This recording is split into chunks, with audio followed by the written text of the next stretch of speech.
주님, 오늘 이 말씀을 성도들과 함께 나눌 때 말씀을 증거하는 종이나 말씀을 듣는 성도들 모두가 살아계신 하나님의 음성을 들을 수 있도록 역사하여 주시옵소서. 우리 주님 예수님의 이름으로 간절히 기도드리옵나이다. 아멘. 자, 오늘은 여름에 시작한 시청각 설교라는 주제로 5번째, 오늘은 여러분들이 다 이태리 타올을 선물 받으셨습니다. 오늘은 우리 인생에서 죄가 일으키는 문제에 관한 성경 말씀을 함께 나누고자 합니다. 이 이태리 타올에도 써 있지만 다 때가 있다. 로마서 3장 23절. 자, 로마 3장 23절은 모든 사람이 죄를 범하였고 그 죄로 인해서 하나님의 영광에 이르지 못한다. 즉 하나님이 창조하시고 축복하시고 운행하시는 영광스러운 삶을 누리지 못한다는 것입니다. 다시 말해 사람은 죄 때문에 어느 누구도 하나님이 주시고 예비하신 그런 은혜와 복을 누리지 못하고 당연히 천국에도 갈 수 없고 하나님의 백성도 되지 못한다는 이 모든 것이 포함되어 있습니다. 죄 얘기를 하면 교회에서 많이들 싫어하는 지가 오래됐습니다. 안 믿는 사람들은 내가 무슨 죄를 지었냐고 항변하기도 합니다. 그러나 성경이 지적하는 죄는 우리가 어떤 죄를 짓는 행위 자체보다도 먼저 그런 악한 행동을 하게 하고 만들어내고 생각하게 하고 저지르게 하는 우리 내면의 악한 성향, 본질적인 죄성을 가리킵니다. 성경은 아담과 하와의 범죄가 모든 인류에게, 우리에게 전가되었다. 단지 전달된 것만이 아니고 그 죄책과 짐까지도 그대로 옮겨왔다는 뜻이죠. 그런데 어떤 사람들이 오해하듯이 이거는 아담과 하와가 태초에 선악과 하나 따먹은 그 죄의 행동이 우리에게 왔다는 그런 뜻이 아닙니다. 선악과 자체보다도 그것을 하지 말라고 유일한 금지 명령으로 주신 하나님의 말씀을 뱀으로 가장한 사단의 유혹에 속아서 어쩔 수 없이가 아닙니다. 그게 더 좋아 보이고 하나님이 내가 좋아지는 것을 막으려고 했다는 그런 뱀의 소리에 속아서 하나님의 말씀을 거부하고 하나님의 뜻을 어기고 그리고 자기 주관대로 한번 해보려는 이기적이고 교만하고 악한 성향으로 선악과를 따먹었는데 바로 그 모든 악한 성향들이 그 후로 아담의 후손들인 우리 모든 인류의 내면과 영혼에 DNA처럼 새겨져 있다는 뜻입니다. 그리고 이 악한 본질이, 악한 죄성이 실제로 가장 강력하고 구체적으로 우리의 개인 인생과 우리가 함께 살아가는 사회와 인류 역사를 악한 쪽으로 좌지우지한다는 것입니다. 그게 성경이 이 세상과 사람을 보는 시각입니다. 옛날에 프랑스 한마을에 아이들을 위해서 1년 동안 무료로 음악을 가르쳐준 음악 선생님이 이제 떠나는 날이 되었답니다. 그 전날에 마을 사람들이 다 모여서 우리가 1년 동안 아무것도 못 해드렸는데 이 떠나는 선생님을 위해서 마을의 자랑인 포도주를 각 집에서 한 병씩 갖고 와서 큰 항아리에 모아서 우리가 그걸 드리자, 이렇게 이제 의논했답니다. 그래서 경비도 좀 사무시고 이렇게 하자고. 근데 그 마을에 한 사람이 그날 밤에 포도주를 담으려다가 이런 생각을 했습니다. 가만히 있어봐, 온 마을이 200가구가 넘는데 나 하나쯤 물을 가져간다고 그게 무슨 크게 드러날 일이 있겠나. 다음 날 아침 사람들이 각자의 집에서 포도주를 한 병씩 가져와서 큰 항아리에 다 부었습니다. 그리고 선생님께 드리려고 딱 하고 보니까 100% 물이었습니다. 포도주는 한 방울도 안 들어가 있어요. 어떻게 이런 일이 일어났을까요? 그날 밤 나 하나 물 가져간다고 했던 그 생각을 온 마을 사람들이 다 생각한 거예요. 우리가 죄성이다, 악한 본질이다, 그러면 굉장히 추상적이고 실제 우리와는 상관없는 것처럼 생각하지만 이 사소하고 작은 이기심, 이 인간의 이기심이 성경이 말하는 죄성에 가장 약하고 그리고 가장 많이 나타나는 그런 샘플 중에 하나입니다. 사람 중에 이기적이지 않은 사람이 없죠. 어떤 순간 어떤 일에서는 다 우리가 먼저 하는 마음이 다 있죠. 이게 바로 우리의 죄성의 증거가 되는 것입니다. 그 다음에 강력히 발휘되면 요즘 끔찍한 일들을 우리가 뉴스에서 보는 그런 것을 얘기합니다. 여러분은 인생을 살면서 성경이 말하는 이 죄의 악한 성향, 이것의 영향력에 대해서 얼마나 여러분 실제적으로 생각해 보신 적이 있으십니까? 오늘 우리가 읽은 사도행전 26장은 사도 바울이 예루살렘의 법정에서 재판을 받는 장면입니다. 유대인들이 과거에 바울 자신이 그랬던 것처럼 예수를 전하는 이 바울을 고소해서 법정에 세운 것입니다. 그래서 이제 자기를 변론하는데 사실 그 내용을 보면 간증입니다. 자기가 어떻게 예수를 만났는지, 어떻게 예수를 박해하던 사람에서 예수를 전하는 사람으로 바뀌었는지를 간증하는 내용이 사도행전 26장입니다. 그 사건은 사도행전 9장에 사건이 나타납니다. 근데 9장은 간단한 사건으로 기록되어 있는데 26장에서는 9장에 없었던 더 자세한 내용을 사도 바울이 자신의 간증으로 얘기합니다. 바울이 다메섹, 어떤 분들은 다메섹 이러면 이제 그거는 이제 이 세상에는 없는 곳인 줄 아는데 사실은 오늘날 시리아의 수도인 다마스커스를 한자말로 풀어가지고 다메섹이라고 부르는 거예요. 프랑스를 불란스라고 부르는 것과 비슷해요. 이런 말을 왜냐하면 여전히 어떤 분들은 성경에 있는 모든 지명이나 이름들은 그냥 역사나 이런 건 없고 그냥 성경이 그렇게 말하는 걸로 생각하는 경우도 있습니다. 그런데 이 다마스커스로 가던 중에 바울이 당시에 이름이 사울이었는데 부활하신 예수님을 만나게 됩니다. 그리고 그 후로 예수 믿는 사람을 박해하던 바울이 예수를 목숨을 걸고 전하는 그런 사람으로 180도 바뀌게 됩니다. 그리고 그 간증을 지금 로마에서 파견한 유대인의 총독 베스도에게 그리고 아그리빠 왕에게 하고 있는 것입니다. 그런데 이 말씀 속에 죄성이, 우리의 죄의 성향과 그 끈질긴 힘이 어떤 결과를 내는지를 잘 보여줍니다.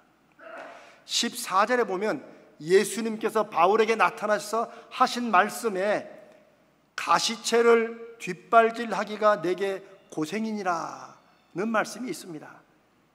여기서 가시체는 끝이 이렇게 기역자로 뾰족하게 생긴 긴 막대 같은 것인데 쇠붙이로 끝이 뾰족합니다. 이거는 양치기들이 쓰는, 양을 쓸 때 쓰는 도구인데 양들이 딴 길로 가려고 그러면 이 털이 워낙 북실해가지고 막대기로 쳐야 감각도 없으니까 요 털을 뚫고 뾰족하게 여기 쏙 들어가서 살갗을 꼭 찌르도록 그렇게 고안된 그런 쇠붙이 꼬챙이라고 할 수 있습니다. 그런데 그 가시체를 자기가 발로 자꾸 스스로 뒤를 차는 것이 여러분 아프겠습니까? 안 아프겠습니까? 네, 잘 모르는 분들은 한번 꼭 해보시면 됩니다. 해보시면 됩니다. 이 말씀이 우리의 죄성을 돌아보기에 아주 중요한 말이 되는 것은, 사울은 자기 열심으로 하나님을 위해서 지금 기막힌 일을 하고 있는데, 막상 하나님이 보시기에는 네가 그 하는 것이 네 인생을 마치 뾰족한 가시채로 네가 스스로 발길질하면서 너무너무 힘들다, 왜 이렇게 내 인생은 안 풀리고 괴롭냐라고 하는 것과 똑같다는 거예요. 다른 사람 핑계댈 것도 없고, 환경 핑계댈 것도 없고, 하나님 핑계댈 것도 없고, 다 자기 스스로 하고 있다는 거, 그거를 지금 바울에게 지적하는 것입니다. 자, 그러면 죄가 우리 인생에서 우리의 생각, 계획, 노력과는 전혀 다른 결과를 만들어내는데, 우리 인생에서 만들어내는 세 가지의 어떤 고통과 괴로움의 그 내용을 한번 살펴보겠습니다. 첫 번째, 우리의 죄는 하나님을 괴롭게 합니다. 9절에서 바울은 자기가 나사렛 예수의 이름을 대적하는 것이, 즉 예수를 믿는 신앙이 점점 전파되는 것을 막는 것이 자기가 믿는 하나님을 위한 것이라고 확신했어요. 그 일을 막 더 열심히 할수록 하나님이 더 기뻐하실 거라고 했어요. 그래서 10절로 12절에 계속 보면은 사람을 잡아들이고, 심지어 사람을 죽이는 투표까지도 해도 찬성을 하고 더 열심을 내고, 그 일을 예루살렘에서만이 아니라 모든 회당들에서, 심지어 외국 성에서도 했고, 그 사람들로 하여금 격분하는 말을 하게 했다 하는 말은 이 사람들 입에서 막 고문을 해가지고 억지로 예수 그리스도를 저주하는 말을 하게 했다는 그런 것을 의미합니다. 참 지독한 일을 한 거예요. 누구를 위해서? 하나님을 위해서. 이거예요. 하나님을 위해서 나사렛 예수의 이름을 대적하는 것이 자기가 맡은 사명이라고 생각한 거예요. 그리고 결국 그 일에 점점점 힘도 얻고, 그리고 더 열심히 해보려고 이제는 저 먼 시리아, 다메섹, 다마스커스까지 가도록 당시에 그 일을 주관했던 대제사장들에게 권한을 받습니다. 오늘로 말하면 특임검사, 특별검사 그런 거겠죠. 그걸 가지고 이제 다마스커스로 가는 그 도중에 어디쯤에선가 환한 빛이 자기를 눌러서 그만 말에서 떨어지고, 자기와 자기 동행들이 다 꼼짝 못하고 엎드려 있는데, 그 환한 빛 가운데 한 분이 나타나셔서 말씀하시는데, 첫 말씀이 네가 어찌하여 나를 박해하느냐. 그래서 사울이 깜짝 놀라 내가 누구를 박해했나? 라고 물어보니까 나는 네가 박해하는 예수라고 말씀하십니다. 그리고 이 사건을 통해 바울은 예수님이 하나님이 살리신 하나님의 아들이시고 이분이 부활하셨음을 자기가 목도하게 됩니다. 그리고 부활의 증인으로 살기로 결심을 하게 됩니다. 바울처럼 우리도 우리의 죄성은, 우리는 뭔가 열심히 하면 그게 의미 있고 가치 있는 일이라고 착각하기 쉽습니다. 특별히 요즘 세상은 그렇죠. 특별히 내 의견에 함께 동조하는 사람이 있으면 그게 옳으냐 그르냐가 중요하지 않아요. 나와 함께하는 사람이 옳다고 하면 이게 옳은 것이 되는 시대를 살아가고 있어요. 그게 바로 죄성이라는 것입니다. 그게 죄 때문이라는 거예요. 그리고 아무리 그런 일이라도 스스로 확신하면 옳은 일이 된다고 생각하는 거예요. 그리고 더 열심히 하게 만들어요. 하나님을 위해서 일한다고 하지만 사실은 하나님과 하나님의 뜻과는 정반대로 행하게 되고, 하나님을 괴롭게 만들고, 하나님의 이름을 높인다고 하지만 사실은 하나님의 이름을 땅에 떨어뜨리는 일을 우리의 죄가 우리로 하여금 착각으로 하게 할 수 있다는 것입니다. 두 번째, 우리의 죄는 다른 사람들을 고통 속에 빠지게 하고 괴롭게 합니다. 사실 이 바울이 잡아서 옥에 가두고 핍박한 대상은 예수님이 아니라 예수를 믿는 사람들이죠. 그런데 예수님은 성도들이 받는 핍박이나 박해는 곧 예수님 자신이 받는 핍박이라고 말씀하십니다. 이 사실이 참 우리에게는 은혜가 되고 힘이 됩니다.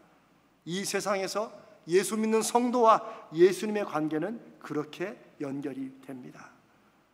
우리는 때로 인생의 어려움과 환난 속에, 고난 속에서 아이고, 예수 믿으면 뭐하냐, 아무런 힘도 도움도 안 되는데 라고 말하지만, 바로 그 힘든 상황 중에서 예수님은 그 힘든 것이 우리만 겪는 게 아니고 오히려 예수님은 당신이 겪는 고난과 고통으로 받아들이신다는 거예요.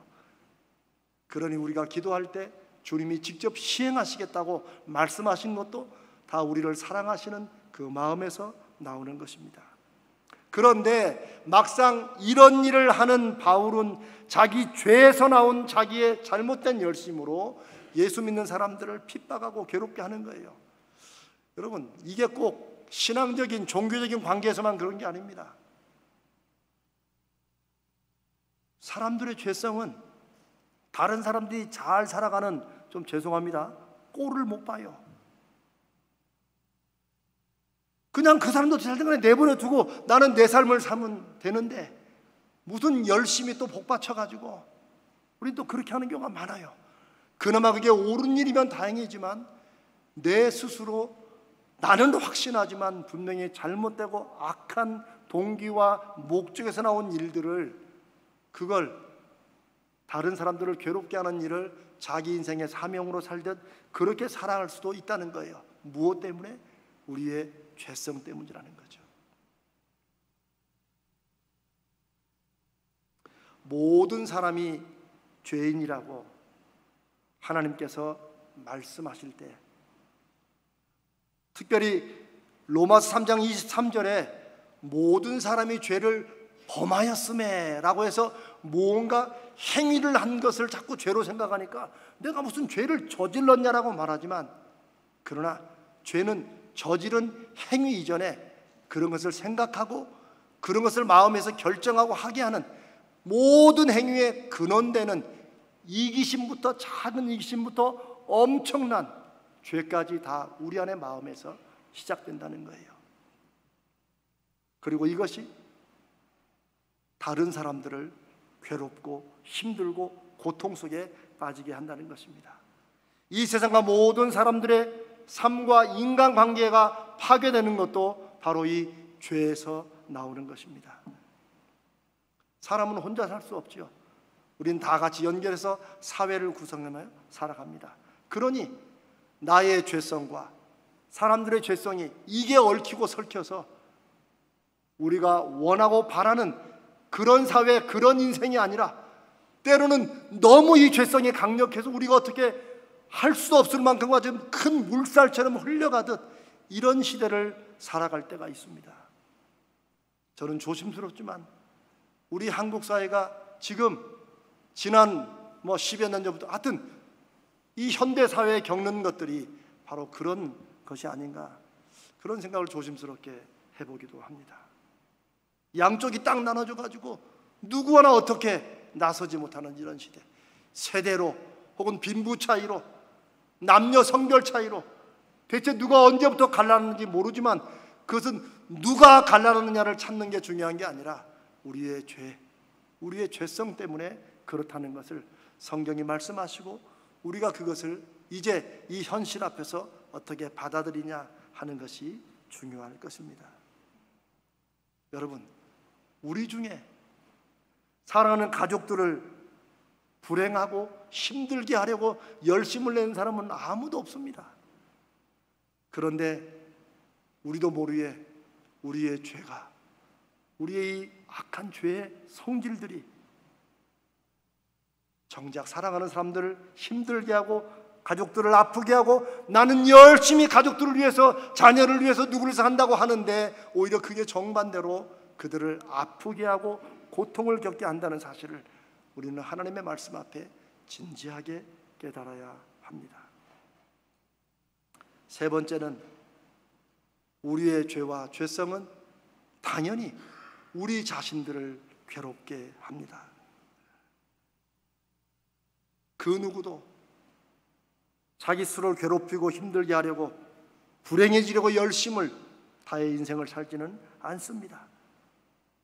우리는 나름대로 어제보다는 나은 오늘을 살려고 애를 씁니다. 힘들어도 그래도 좀 내가 조금 더 노력하면 좋아지겠지 하는 마음을 우리는 다 가지고 살아갑니다. 그런데 이게 정반대의 결과를 낸다면 얼마나 안타까운 일이겠습니까? 바로 그것을 봐야 된다는 것입니다. 우리의 죄성이 우리가 의도하고 우리가 목적하고 우리가 열심을 내는 그런 방향과는 정반대로 오히려 내가 이것 하려고 이렇게 애를 썼던가 하는 일들을 마치 올무에 빠지듯이 자꾸 경험하고 겪게 만든다면 나는 왜 이런가 할 것만이 아니라 하나님이 우리가 죄인이라고 하신 그 말씀의 의미를 실제적으로 내 삶에 적용해 봐야 할 것입니다. 나름 열심히 행하면 행할수록 인생의 고통은 더 커지는데 그것을 모르고 더 열심을 내게 하는 것이 바로 우리 안에 악한 죄성 때문이라는 것입니다. 여러분, 이런 설교하는 것은 참 어렵습니다. 왜냐하면 여러분은 그런 생각 안 하겠지만 저는 자꾸 제 마음속에 너부터 잘해라 하는 그런 마음의 소리를 자꾸 많이 듣기 때문입니다. 그러나 오늘 우리 모두가 살아계시고 말씀하시는 하나님 앞에 이 말씀을 듣고 우리의 삶을 새롭게 하면 하나님이 주시는 은혜의 역사가 새롭게 시작된다고 믿습니다. 예수님은 바로 그런 바울이 안타까워서 나름대로 하나님을 위해서 열심히 한다고 하는데도 오히려 하나님을 괴롭게 하고 자기들이 내버려둬도 그냥 될 사람들을 마치 무언가 큰 사회의 문제를 일으키는 사람들처럼 예수 믿는 사람을 잡아다니는 그런 모습이 결국 그게 자기를 괴롭게 하고 자기를 힘들게 하고 자기 인생을 더욱더 불안하게 만드는 그런 삶을 살아가는 사울을 주님은 어느 한 길에서 그만 멈추라고 세워주시고 그리고 이제는 그 반대로 살라고 사도 바울을 부르셨습니다. 오늘 우리가 이 말씀을 나누는 이유는 2000년 전에 사도 바울을 얘기하기 위한 것이 아니고 바로 이 말씀을 전하는 이 목사나 사랑하는 성도들이나 예수께서 우리를 새롭게 만나 주셔서 이미 예수 믿는 우리들이지만 예수님께서 지금 혹 네 인생에 네가 멈춰야 될 것, 혹시 우리도 몰랐던 우리의 죄와 죄성으로 인해서 반대로 가고 엉뚱한 데로 가는 것은 없는지, 힘쓰지 말아야 될 것에 힘을 쓰고 힘을 써야 될 것에 힘쓰지 못하고 있는 것은 아닌지 우리를 돌아보게 하시는 거룩한 뜻이 있으시다고 믿습니다. 사랑하는 여러분, 그 주님을 다시 만나는 것, 이것이 우리에게는 기쁨이고 새로운 인생의 기회가 됩니다. 우리는 구원받았지만 여전히 죄인인 것을 인정하고 내가 여전히 옛 습관과 옛 사고방식에 묶여서 내 생각은 새롭게 살려고 하지만 내 몸과 내 마음의 결정들은 옛것 그대로 하면서 똑같은 일을 반복할 수 있다는 사실을 돌아봐야 됩니다. 그게 바로 가시체를 스스로 뒷발질하면서 인생이 괴로운 원인을 모르는 바울과 똑같은 삶을 살아가는 모습일 것입니다. 사랑하는 여러분, 이 죄성이 얼마나 악하고 얼마나 끈질기고 얼마나 강력한지를 우리가 알아야 됩니다. 왜냐하면 그렇게 강력하지 않았으면 그냥 마음만 먹으면 그냥 이겨낼 수 있는 그런 죄의 성향 정도였으면 굳이 하나님의 아들 예수 그리스도가 우리를 대신해서 십자가에서 죽으실 이유가 없으셨기 때문입니다. 우리는 예수님이 우리 죄를 씻어주시고 또다시 새롭게 해주시는 그 은혜를 믿고 살아갑니다.